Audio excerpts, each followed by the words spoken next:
Salut les héroïnes! Alors aujourd'hui, si tu regardes ta vidéo, c'est que tu as soit été détecté HPI ou hypersensible ou diagnostiqué par exemple comme TDAH ou encore autiste de haut niveau.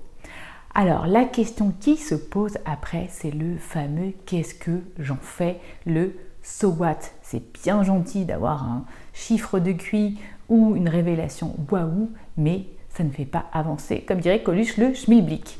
Alors la question primordial pour tout le monde, c'est voilà, est-ce que j'en parle et surtout comment j'en parle si c'est le cas et à qui j'en parle.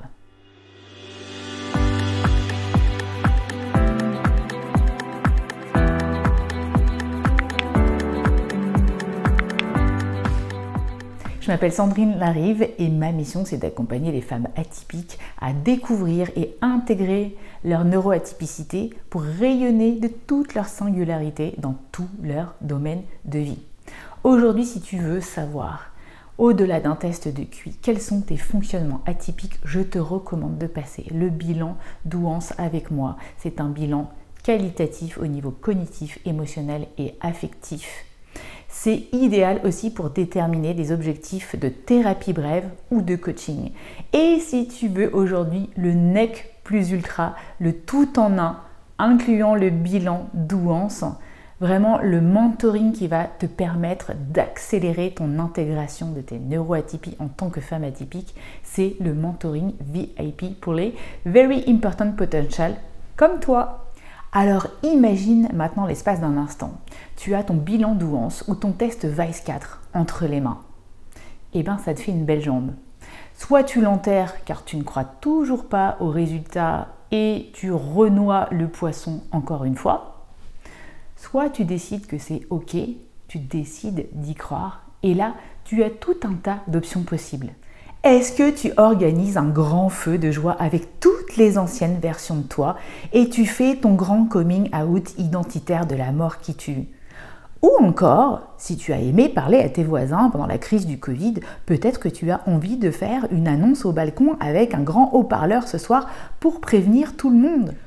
Ou si tu es plutôt du style, en fait cette révélation c'est la cagnotte du loto, tu te demandes peut-être est-ce que je vais faire demain en allant au boulot un grand au revoir président? Ou encore, tu peux imaginer une banderole publicitaire, ni folle, ni conne, derrière un avion au-dessus des plages cet été. Pourquoi pas? Et enfin, tu peux imaginer te lancer dans une comédie musicale romanesque en chantant « Libéré, délivré » en montrant la clé qui explique tout ton haut potentiel. Trêve de plaisanterie, qu'est-ce que tu fais bon sang de cette nouvelle information et surtout de l'enthousiasme que tu as d'avoir découvert un nouveau pan de toi-même? Est-ce que tu le gardes pour toi? Est-ce que c'est une bonne ou une mauvaise idée de parler de ces neuroatypies? Eh bien la réponse peut-être va te décevoir, mais la réponse c'est ça dépend. Parce qu'en fait, il n'y a pas de bonne ou mauvaise façon, il n'y a que la tienne. Mais dans cette vidéo, je voulais quand même te mettre en garde pour que tu évites de te faire mal dans certaines situations. Pour les enfants, ça peut être un bon point de départ, par exemple, un bon point d'appui pour dialoguer avec un enseignant s'il est réceptif et s'il a une certaine éducation sur le sujet des neuroatypies. Ça peut expliquer le malaise d'un enfant en classe ou justifier un saut de classe dans le cas du HPI. Et dans le cas de troubles, ça peut aider aussi à faire quelques petits aménagements, sachant qu'un enseignant ne peut pas aménager évidemment les besoins de tous ses élèves de manière sur mesure. L'idée étant surtout que cette information ne vienne pas renforcer la stigmatisation et la marginalisation de l'enfant. Donc tout ça, c'est du cas par cas selon les personnes, les âges et les institutions. Pour les adultes et surtout pour les femmes pour qui souvent cette information arrive tard dans la vie, eh bien c'est tout autre chose. Beaucoup de femmes qui passent le bilan Douance ont peur que le résultat vienne remettre en question les fondamentaux de leur vie qui sont parfois très fragiles. C'est tout un équilibre psychologique qui est bousculé comme un château de cartes. Les femmes qui n'ont pas été encouragées par la société ni par leur entourage dans leur intelligence ont l'habitude d'avancer masquées et elles ont peur que cette révélation vienne faire exploser leur cadre et bousculer, basculer l'image qu'elles ont d'elles-mêmes trop violemment. Et aussi, bien sûr, le mot haut potentiel vient mettre parfois sur ces femmes une pression à réaliser un potentiel qui est difficile à assumer. La semaine dernière, j'ai une cliente qui m'a révélé douloureusement ce que la révélation de son haut potentiel avait généré chez son mari. En fait, il a eu comme un complexe d'infériorité. Si elle est sûre, alors je suis sous. Et a commencé à l'attaquer avec des petites phrases insidieuses du style « Honnêtement, je vois pas à quoi ça te sert, qu'est-ce que ça va t'apporter ?» ou encore « Ah, j'aurais pas pensé que l'intelligence du petit venait de toi » ou encore « Voilà, si t'étais si intelligente que ça, pourquoi t'as pas fait ci, pourquoi t'as pas fait ça ?»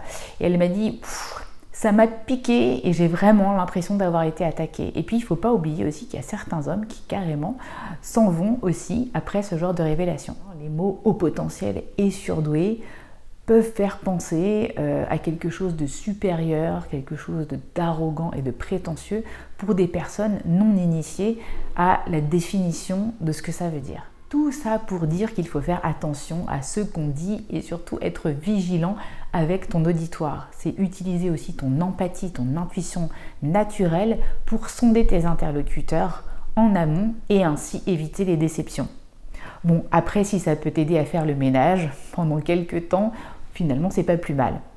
Alors les personnes sur qui bien sûr tu peux vraiment compter, ce sont les thérapeutes, psychologues qui sont spécialisés dans les neuroatypies, avec eux tu peux vraiment te confier. Et puis aussi il y a des groupes de personnes neuroatypiques qu'on peut trouver un peu partout, en présentiel ou en virtuel. Mais attention à ne pas se vautrer avec d'autres personnes dans la plainte et la célèbre légende noire du surdoué malheureux. Et si tu as le moindre doute sur la toxicité d'une personne, sur le fait qu'elle puisse utiliser cette information comme une arme de manipulation qui va se retourner contre toi, alors là, évidemment, ça ne vaut pas la peine d'en parler parce que ça voudrait dire aller te brûler les ailes pour rien. La question, c'est aussi, est-ce que je dois en parler au travail, à mon entourage proche? Eh bien, je dis aussi, il faut faire attention à qui on en parle. Certaines personnes sont encore bourrées de stéréotypes bien ancrés, véhiculés par les médias. Et va voir ma vidéo sur les 10 clichés qui nuisent au haut potentiel. Et puis, on est aussi dans une ère où on communique de plus en plus sur le HPI. Il y a de plus en plus de chaînes YouTube, des séries télé, de plus en plus de détections, et heureusement.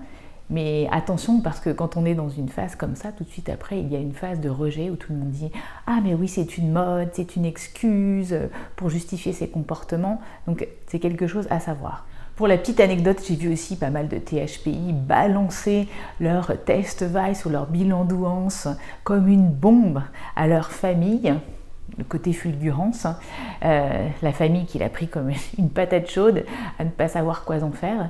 Et en fait, pour certains parents, eh bien, ça génère aussi de la culpabilité de ne pas avoir su voir en son enfant quelque chose de différent, la culpabilité de ne pas savoir l'aider non plus.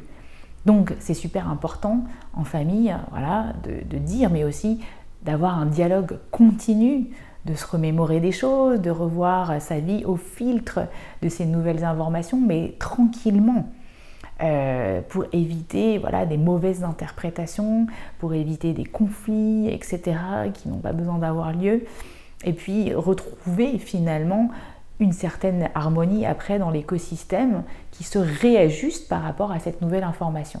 De même, au travail, parler de ces fonctionnements atypiques sur des dimensions choisies me paraît plus constructif, plus approprié que de placarder une étiquette comme ça à des personnes qui, la plupart du temps, ne vont pas la comprendre. Donc, ça veut dire, par exemple, expliquer ta langue à toi, ton langage, pour maximiser le vivre ensemble.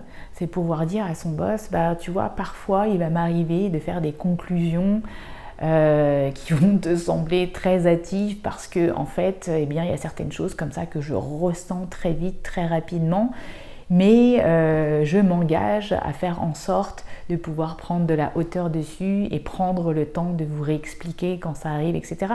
Donc voilà, c'est un ajustement, c'est un dialogue, encore une fois, par exemple avec son manager sur ses modes de fonctionnement atypiques.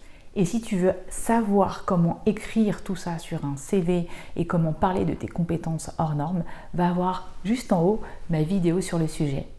En définitive, je crois que c'est important pour tout le monde de pouvoir parler de ses singularités, pas uniquement les personnes neuroatypiques, mais d'abord dans un contexte où on se sent en sécurité, en confiance, et petit à petit, pas à pas, eh bien, on peut élargir sa zone de confiance.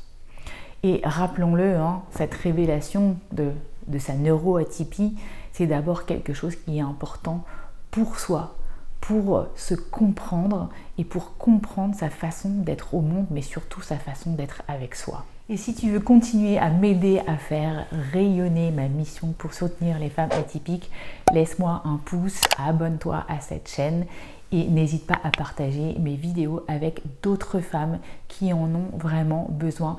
Je vous dis ciao, à bientôt les héroïnes.